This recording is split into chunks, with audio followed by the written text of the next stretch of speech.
What's up, comic book fans? Pete here from Comic Books Transformed, where me and my good friend over there, Brian, discuss comic books that have been adapted into movies and streaming shows. Today, we are continuing our discussion of The Acolyte, everyone's favorite Disney Plus show. So, Brian, you sent me a message this week saying, hey, that episode was pretty good. Well, you said it first. Ugh! That's true. I did. And you watched it like Tuesday night too, which I'm like, I didn't even know it was on Tuesday night. Oh shit. Yeah. I guess like with this show, everyone is just talking about it all the time. And so But not about the story about it, just how much they hate it. Yes. That is a very good point. There are things in this episode that I'm sure certain audiences have grabbed onto and they're like, oh, this is wrong, this sucks. But I would say for me, and maybe you're in agreement with me, that this episode was not mediocre. I think this and episode 5, yeah, are the two not mediocre episodes out of 7 so far. Well, I think we didn't have. I'll give it to you. 5 and 7 are the elevated episodes by far. Yeah.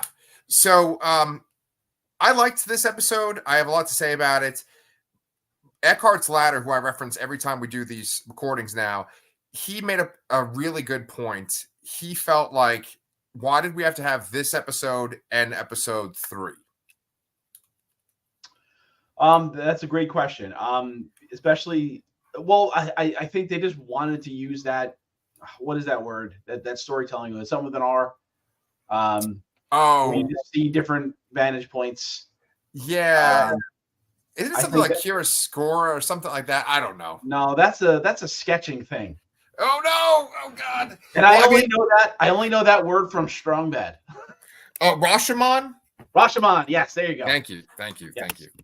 Yes.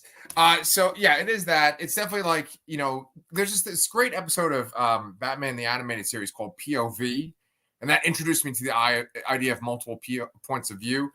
And so this is just like another way of looking at this episode. I wanted to get your general thoughts on this episode. Like, why did you like it?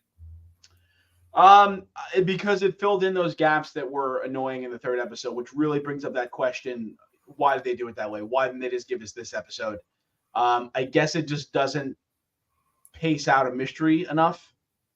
That's really what it is. I mean, I like mysteries in shows. I think it adds things. It's something that keeps me thinking about something after I've watched it. I think without that, I don't know. Is it just too bland? I'm not sure. So they wanted to go with a mystery Star Wars show, and this is how they chose to tell it. So, and again, I keep thinking about that point, that question I asked last week about, if we have a show that's bad or mediocre but has like a phenomenal ending, like does that redeem the entire show? And I don't know. But the way you're phrasing that question here is, why didn't we just get this episode instead of 3? It kind of makes me think that no, it doesn't redeem an entire show. Yeah, I think, and so Eckhart's Ladder, he makes jokes about how he keeps saying the same point every single time he does a review of The Acolyte. He says that these shows are like sort of like feature-length movies that they spread out over the course of like 6, 7, 8 episodes. And so that form of storytelling is flawed, he thinks. Like you could have like a tighter movie-length story, or you could have a series like a TV show, but you should treat individual episodes like individual episodes versus this like drawn out thing. Like I said this in our Boys recording, and you guys can check out our reviews of The Boys if you're interested too. But like The Boys, even though it's an ongoing story with multiple plot lines, it always feels like this episode is a very specific episode of The Boys. This is a very specific episode. What do you think? Yeah, that's a really great point. I think the episodes that accentuate that point the most is 4 and 5, where it's literally seconds after. I remember hating that cut at the end of episode 4, right? Going into 5, like that should have been one episode to me. I know that they're trying to hit a certain runtime and not have anything be too off kilter, and that probably would have made that episode too large, maybe. But then again, they're not putting us on TV. So what the hell's the point other than stretching it out to hit a number of episodes? So that really could just be it here. So I was just, when you said that too, like I immediately thought of Andor. We always go back to that, how much we love that. That to me that feels like a TV show, but it feels like a well-paced TV show. It feels like, there are arcs that go across episodes, especially like, you think of the episodes with the that heist they're planning, and then the episodes in prison, like the little mini arcs there, but it still feels like a TV show. Yes. You're right. This does feel like a movie that's probably too long, that's edited down and expanded into cut into 8 episodes. Yeah, exactly. So, I mean, this particular episode does stand out, but it's because, it is once again a flashback episode, which I want to give you credit for because you've, called it for a few recordings now. We're going to have another flashback, or we're going to see more. We're going to see what happens with Saul and stuff like that. And so, what this episode does is it shows different perspectives of all the characters that are involved on what happened on Brendock, but it shows that like not everyone is entirely good, not everyone is entirely bad, and so you see how it's sort of like a situation where it's a bunch of like random occurrences that lead to this tragic moment. And unfortunately, I think that tragic moment, you don't really feel it because there's still the traces of the bad kid acting. Then there's a couple of moments where a few things that characters do don't make sense. So I want to kind of talk about the issues with this episode, and then I want to talk about what's really good about this episode. So before you get into it, the one thing I do want to say is I want to defend the kid acting here. I think when they're not the point of view focus, it's a lot more palatable.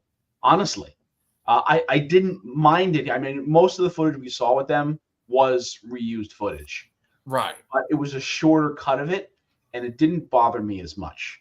Not that it like bothered me because whatever, but like I did think it was mediocre. And I understand they're children. I get it. Acting is hard. I get it. I don't want to be an asshole, but that's my opinion.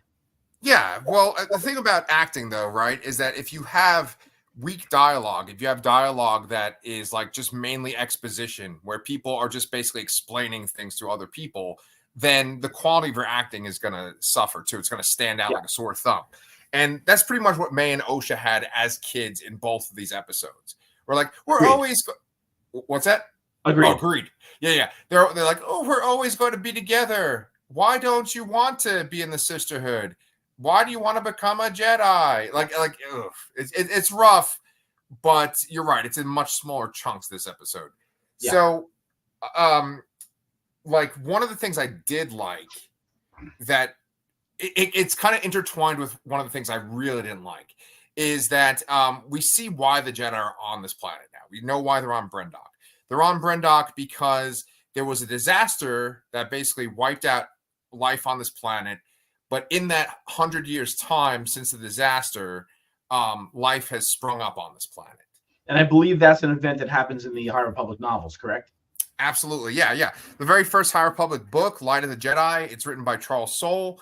And there's a hyperspace accident where basically there's like an explosion in hyperspace with some ships. And the pieces of the ships kind of fall out of hyperspace and hit random planets. And this is one of them. Okay. Like it's literally mentioned in the book, this planet Brendock is hit. Oh, nice. Okay. Yeah. So, I mean, like, that's another thing is like Leslie Headland, as much as people want to shit on her or have issues with her, she has clearly like read Star Wars lore, like beyond the movies. Like she's read High Republic books. The woman that plays Vernestra Rowe, her wife, has read every single High Republic novel. So, I mean, that's dedication right there. I appreciate that. It is, and it's funny that if this was like Dave Filoni or Jon Favreau, that people would be praising the shit out of her for it. Right, exactly. Very good point. Yeah. And I mean, I even haven't fucking read all the High Republic books, and here I am critiquing this show, right? So, anyway, yeah, I haven't read shit. Well, the thing is, if you watch this show, I don't think it would turn you on to it either. But this particular sequence where the Jedi are like kind of like, you know, they're doing like little experiments. They're searching this planet for signs of life. You know, that's interesting to me because it's like they have a purpose. It's not just like something that's serving this plot that they've put together. It's like they're there because this is something a Jedi would do. I think it's pretty fucking weird to see a Wookiee walking around with a metal detector, but, you know, to each his own. I did think that was weird too. Yeah. I just chuckled. I was like, all right, that's random. It's the Virgins detector. Yeah, there you go. Yes. Oh, it's over here. But see, that's the thing, right? They fucking mention midichlorians in this episode. They just do it in a very subtle way, by the way. Did you notice that? They just say M, I believe, but yes. Yeah, they say their M count, right? So that's further down the line, though. So anyway, they are looking for signs of life on this planet. They think that it's like because of a virgins, like you just said. And that's interesting unto itself because it's connecting like places in reality to the Force and suggesting that it creates life. What did you think about that idea? Yeah, that makes sense to me. I remember you talking about maybe it was even before we reviewed this show and one of the other Star Wars shows about how there were these like planets that were like Force dead zones. So it makes perfect sense that there's the opposite as well. Yes, exactly. Yeah. And it's so funny because right now I'm using Marvel Unlimited to read all these Star Wars comics, and there's this Charles Soule written Star Wars comic where Luke goes to a planet that has a virgins, and it's this big like fungal covered planet where there's like fungus everywhere, and when you go into the fungus, it like takes over your mind, and you're able to like interact with anyone that's been there before, like their memory. And so it was like this nice coincidence to see that and then watch this episode. Like, like this virgins thing has been used before. The problem that this connects to, though, is the what the fuck is the guy's name that's like a young kid? Torben? Torben, yeah. Right? Yeah. So like the idea that like what spurns this all on eventually is that Torben wants to leave this planet, and that becomes like a main plot point. I thought that was a little weak. What'd you think? Yeah, because it doesn't sound like a Jedi, but at the same time, he is a Padawan. He's learning, and maybe it just shows that they haven't quite gotten the hold of their emotions like an older Jedi has. Although you can kind of say the same thing about Soul, honestly, and he is a Jedi Knight here at least. Yes. Now, I actually love that whole Soul arc where it's like he's never had a Padawan, and so now he thinks that like Osha could be his Padawan, and he becomes pretty much obsessed with her. Did you like that or no? Yeah, I thought it was interesting. Yeah, but I did think it was a little on the emotional side. I think Indar properly calls him out on it. So we see it from their perspective. The Jedi are searching. They're frustrated. They've been there for months. They find this temple. Now, do you think that the show accurately made it seem like the Jedi thought that the witches were up to no good? Like, do you think that, like, from what they showed us of the witches, it looked like they were doing something malevolent? I think in the third episode, that was what it was. I think both groups were kind of shown, even though we saw more of the witches in the third episode, I think both kind of seemed like they had sinister intent. Okay. Or more sinister intent. Like you didn't really know what was going on with that that ceremony and the awakening ceremony, whatever they were doing. You know, that gave May the symbol on her forehead. Does she still have that as an adult, by the way? I keep looking for it. I have not seen it. Yeah. We should go back to that classic scene of her cutting her hair with the lightsaber. It's got to be there. Yeah. But yeah, I feel like the both the Coven and the Jedi came off a lot worse in Episode 3 than they do here. I think that the Jedi are a lot more vindicated, I think. And then I don't know, like it just seems like an unfortunate kind of like misunderstanding that leads to these horrible events here. Yes, yeah, I totally agree. Did you? I mean, like, what the fuck are they planning to do with the girls and that hole in the ground? Are they like planning to have them like drop them down there and then they have to like use the Force to like keep themselves up? Like, what do you think is going to go on with that? No idea. Absolutely no idea, because all we know that they were going to be given a mark and the power of two and the power of many and all that. That's all we really know. We honestly don't really know much about what this coven is. And I also enjoyed that. I think it was Torben calls out like, "Oh, are they Night Sisters?" But he's like, "No, they're something different." So yeah, that's what we know about them. There's something different. Right. And so we see a lot more of Coral from the Sisterhood too. She takes a much more aggressive stance in this episode. Like she makes May, she's like, yeah, get angry. He essentially like blocks the sisters from getting out of the temple. Like they just like locks them in the temple. Yeah.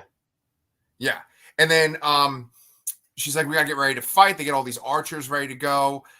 And then they do this ritual where eventually they will take over Kelnaka, the Wookiee. Yes. And that was one of the things that I was disappointed about is we didn't get to see a Jedi, a Wookiee with a lightsaber. We didn't get to see a Jedi with a lightsaber. That sounds fucking stupid. No, it's okay. We said before. Yes, but no, he uses his fucking lightsaber, doesn't he? No. I'm saying is that I felt when they killed off Kelnaka in the 5th episode, where they showed him first dead, they were going to deprive us of that. I was not expecting us to give that to us in this episode. I wasn't expecting how it happened either, honestly. Yeah, I thought it was fucking great. I mean, first off, just the setup for it, like with this show and many of these Disney Plus shows, whether it's Marvel or Star Wars, I feel like I can kind of just call the beats. Like, okay, this person's going to literally say this now. This is going to happen here. But in that one moment where they're like, you shouldn't have brought him here, I'm like, okay, like what's going on? And then she's like, not him. And then they're referring to Kelnaka. I love that fucking moment. That's a great. That was a nice entrance there. Yeah. Yeah. And the choreography for that sequence where he's fighting the two of the Jedi is one of the best fights in the series so far. Yeah, I mean, I put that up there with the the episode 5 fight and my favorite shish kebab kind of force move. Yes, yeah, it's so great. I mean, like he's like scratching Torben's face, and that's why Torben has those scars. He's like choking them. He's like just lifting them up and stuff. He's holding Torben up against the wall at one point, and he's gonna slash him with his lightsaber. Torben's able to block at the last minute. It's very intense. Yeah, it was a very good fight scene. Yeah, like if you didn't know basically how everyone turns out in the present day, it'd be way more tense because you'd be like, oh shit, is he gonna kill them all? Yeah, no, I absolutely agree. Yeah, if we didn't know that they would all die later on, that would have been a lot more interesting. Yeah. So one other thing. Okay, so one thing I should have mentioned too is that Mother Anastasia, right? Anastasia.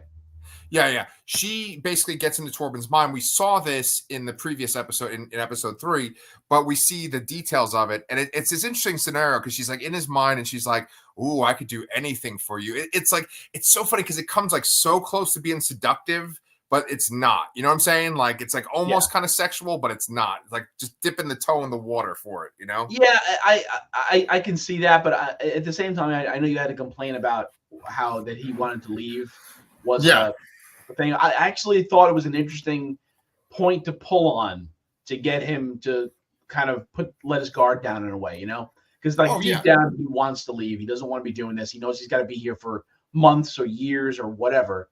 He doesn't think what he's doing is important. And, ultimately she kind of pulled at what his desire is to leave. Yes. And then he ends up like very spontaneously just like jumping on a speeder bike and shooting over there once they realize that May and Osha are possibly the result of one of these Virgins points, Yeah. So at that point, I think it was a little extreme that he was that eager to go do that. Also, think it was kind of stupid to send for Vendara to send Soul, because Soul wants to kidnap one of these children essentially. Yes. So that was a little like forced or unbelievable, I suppose. Yeah, agreed. I guess it was trying to move the story along. Sometimes you have to make sacrifices, I suppose. Yeah, but the build up to that is actually really interesting too, because they talk about the idea of a virgins. They talk about how May and Osha have these high M counts. And I was like, oh shit. Like, I don't think in any of the new Disney Star Wars canon there's been reference to midichlorians at all. I feel like there was something early on in The Mandalorian about Grogu. Oh, really? Okay. Could be wrong Okay. enough. Yeah. Well, so anyway, like you're probably right about that. But like the idea, this is what I'm kind of like fantasy booking out of it is that essentially May and Osha are the equivalent of Anakin, but they're two people. So like if they were one person, they would be as strong as Anakin, but by themselves, they're both very powerful. They're just not that level. Yeah, so they need to be combined essentially in order um, to have an effect. And I'm kind of torn as if that's what the end game here is. Mm-hmm, mm-hmm. And a lot of that thought process there is that I don't know if this is supposed to be a limited series or if there's intent to potentially have a second. I'd be very curious if the Disney would go for a second based on, like critically it's watched. I think it's actually doing numbers for hate watching, maybe. I don't know. Yeah, yeah. But it seems like there's a large or a very small but very vocal contingent of fans that don't like the show. Yeah, well, I know I've heard a couple times this week that Leslie Headland wanted to tell a complete story within this season. So maybe it is like a one and done. Okay. But the idea that like they are essentially the equivalent of Anakin, but split into two bodies, that's really interesting to me. I like the idea of like twins in general and that like they're sharing a power. But what's the most interesting about that is like Anakin himself is at one point he's on the light side, then he's on the dark side, and then he's on the light side again at the very end. This idea is that like one twin is the light side twin, one side is the dark side twin. So like I think that when a Vergence is created, it must be that like the being that it creates is able to go either on the light side or the dark side. They're not just a light side person or a dark side person. Now the question is which do you think is which based on the events of the 7th episode or the 6th and 7th episode? I think it's still like May is the dark side one and Osha is the other. You think otherwise? Well, I think that Osha is toying with the dark side, and she might kind of like it after putting that helmet on. And I think that May was knowing that May, after learning that her sister was alive, was ready to renounce the dark side. So I'm kind of wondering which is supposed to be which. Yeah, that could be the little twist that we get. I mean, essentially, there's like three ways this show could go, right? Like one is that one of them dies and the other one continues on as either a dark side user or a light side user. The other option is that they both flip their allegiances or like, what side they're on. And then for the last one, I guess they're both alive and they're both is still in the same kind of role. Yeah. What do you think is the possibility out of those three? Which one are you leaning the most towards? I can't get out of my head the idea that they're going to merge or something like that somehow. But like a Saiyan? Like two Saiyans? Yeah, honestly, yeah, they're going to do something weird and they're become one being. It's going to be hopefully not as gross as something in The Boys, but but yeah, that's kind of what I feel like they're doing because they keep mentioning that how they're two parts of one and they had the same. Did they say like symbiote or something like that? They did say that. Some word like that. But that may kind of do a disservice to the characters, sort of. Not that they're all that amazing or anything, but. Right. Well, I guess I just don't understand it. Now that we've gotten this other flashback, other side, what does that do for the current whereabouts and purposes and of the characters now? It seems like Osha is with Kumir. They're just kind of like chilling on that planet, and then we don't know what Soul is thinking. Soul is obviously spilling his guts to May here, but he's hiding it from the council. So where is he going? What is his purpose? What is he doing? Are they just going to go try and hunt down where Osha and Kumir are, and that's going to be it?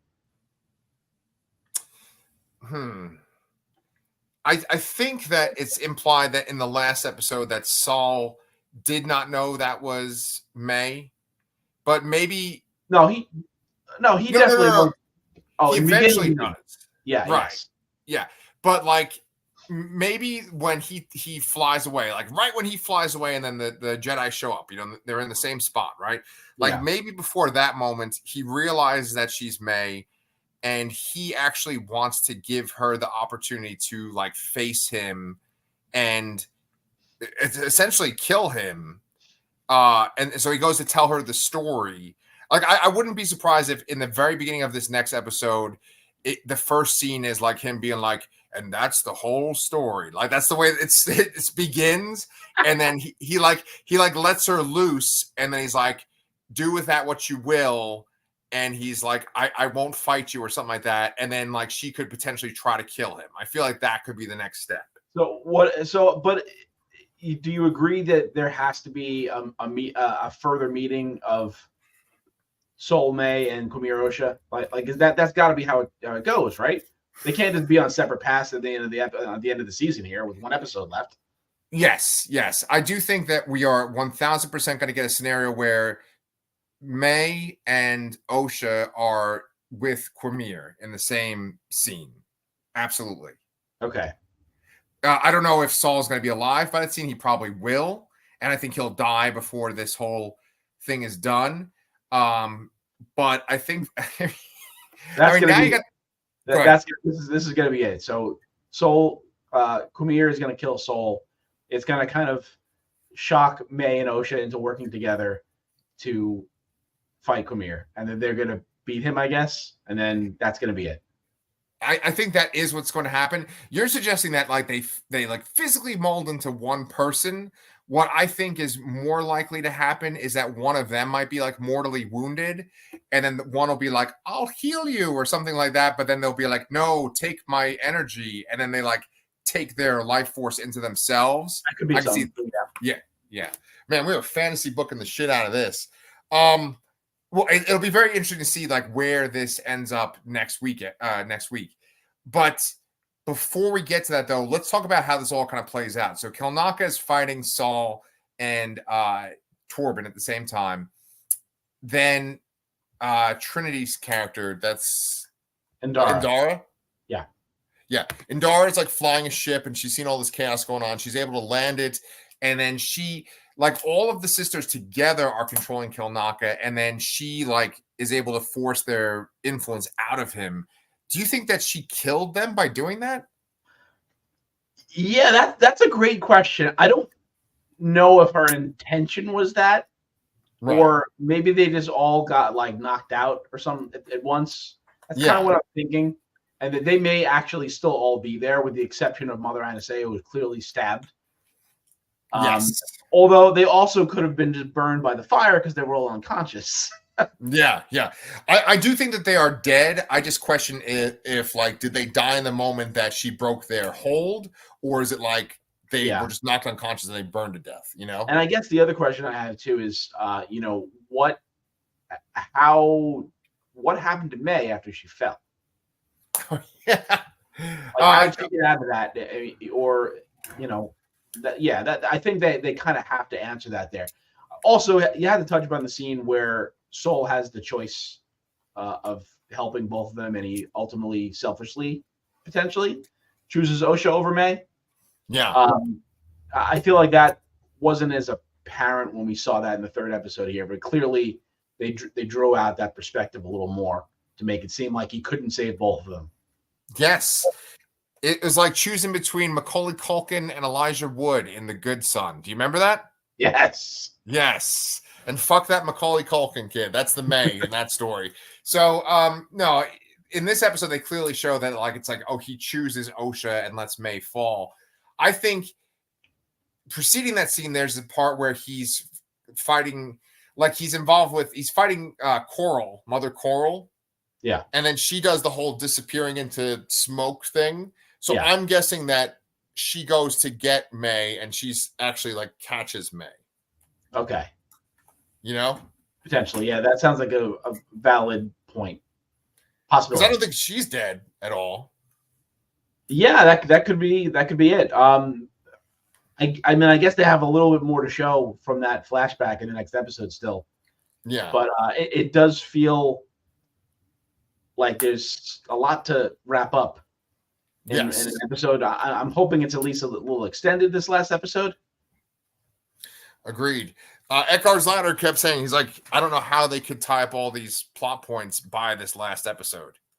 Yeah, and hopefully, not another 35-minute episode like they've been. Yeah, exactly. So when Mother Anastasia is like turning into the smoke like that, I think that either Eckhart Slider, he also does videos with this guy named Corey, who has his own channel. It's called Corey's Data Pad. I want to plug both those channels.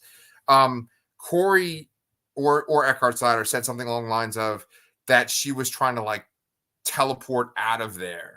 And so, like, you see, like, when the black smoke tendrils touch May, like, it starts to change her, like, clothing and stuff. Like, it starts to kind of phase or shift. Do you think that that's what was going on there? Like, she was trying to, like, bamf out of there? Or do you think that she was, like, going to do some kind of special attack? Yeah, I don't know either. I thought she was teleporting behind May in order to, like, escape or something. But I didn't notice any kind of, like, what did you say happened with her clothing? Like, You're talking about May's clothing, right? May's clothing. There's like tendrils of smoke like over by her, and it starts to kind of like make her body start to become intangible. Yeah, I thought that she was kind of going over there and gonna kind of bamf away. Yeah. And then Soul misread that and stabs her. Yeah. And right. But at the same time, though, like what she said. Oh no, that still doesn't line up because she says like I was gonna let Osha go. That's what she said. Yeah. So right. I don't think he had, malicious intent there. No. The Jedi are under the impression that like these sisters want to like sacrifice the kids, whereas I don't think they want to sacrifice the kids at all. And I think she was trying to teleport her out of there. I at first I was thinking that she was going to like attack Saul, and that's why she was doing the whole smoke thing. But then when Coral disappears, it's like, oh, that's how they kind of like get away, Yes. Yeah. I think that that's kind of it. I guess my last question for you for some more fantasy booking before we wrap this up is how is this all going to tie in with the Sith, the Rule of Two by the end of this season? I have no idea. Actually, I'm going to say it's not. I'm going to just say it's not going to touch on it at all. Wow. Okay. Don't you think it's kind of interesting that, like, in our last episode, I was asking you, hey, like, what's the most interesting part of this show? And you said finding out what happened on Brendock and what happened with the sisterhood and stuff. You got your fucking cake. I want my fucking cake. Maybe I'll get a little crumb next week. I don't know. Maybe. But I wouldn't be surprised if they don't touch on it at all because I feel like the other things we said are a lot more plausible because it kind of follows that most obvious answer sort of path. Right. And I don't expect them to surprise us with any Sith-related things here, although I think we both kind of want that to happen. I specifically want to see that fucking Darth Tenebris. I want to see that fucking Jizz Darth guy. I want to see him in his goofy costume. I want that, but I'm afraid, Brian, I'm not going to get any jizz, No, you're not. No jizz. Okay. Well, you know what? Maybe I might get some jizz if we go on to the boys now. Wow, that's sense. Oh God! I mean the boys TV show. Okay, the boys TV show, guys. It's on Amazon Prime. They have semen and stuff on it too. All right, we gotta wrap this up. We love y'all. Make sure that you guys watch our review of the finale next week and let us know what you guys think. Do some fantasy booking. What's gonna happen in the last episode of The Acolyte? See y'all real soon.